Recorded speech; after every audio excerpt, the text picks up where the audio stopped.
Arrest చేయమంటే court direction ఉంది, రేపు చేస్తామంటారు. తర్వాత ఏమన్నారు, ఇద్దరిని అరెస్ట్ చేసినామన్నారు. తర్వాత నలుగురిని అరెస్ట్ చేసినామన్నారు.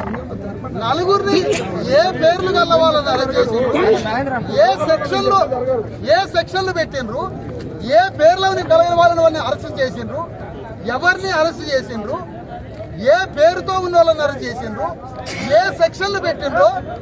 కాగితం తీసుకొని రమ్మన్న డిఎస్పీ. కాగితం లేదట. ఇప్పుడు ఈ తల్లి అడుగుతుంది, వీళ్ళు నిరక్షరాస్యులు పెద్ద చదువుకోలే, వీళ్ళు ఏమని అడుగుతుండ్రు, వాళ్ళని నలుగురిని అరెస్ట్ చేసి వాళ్ళని జైల్లో పెట్టేంత వరకు, రిమాండ్ చేసేంత వరకు కదలమని చెప్తారు. వాళ్ళకి సమాధానం సమాధానం చెప్పు వాళ్ళకి. అరే కండ్ల ముందు ఇంత అన్యాయం జరుగుతుంటే చిన్న కదలిక లేదు. ఒక డిఎస్పీ అంటే ఎంత పెద్ద ఆఫీసర్ వచ్చి ఒక డాక్యుమెంట్ నీ దగ్గర ఏం కాగితం ఉందంటే ఏం లేదంటాడు.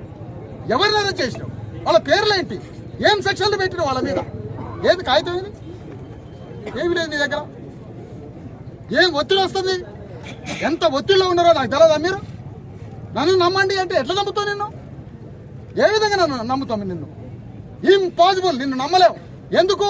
నువ్వు వ్యక్తిగా మంచోడివి, వ్యక్తిగా మా జాతి బిడ్డవి, కానీ నువ్వు పోలీసుగా వాళ్ళ చేతిలో ఉన్నావు. పోలీస్ అధికారిగా వాళ్ళ మాట వినాల్సి వస్తుంది, వాళ్ళ ఒత్తిడి నీ మీద ఉన్నది. కానీ వ్యక్తిగా నువ్వు మా వర్గానివి, మా పేదల వర్గానివి.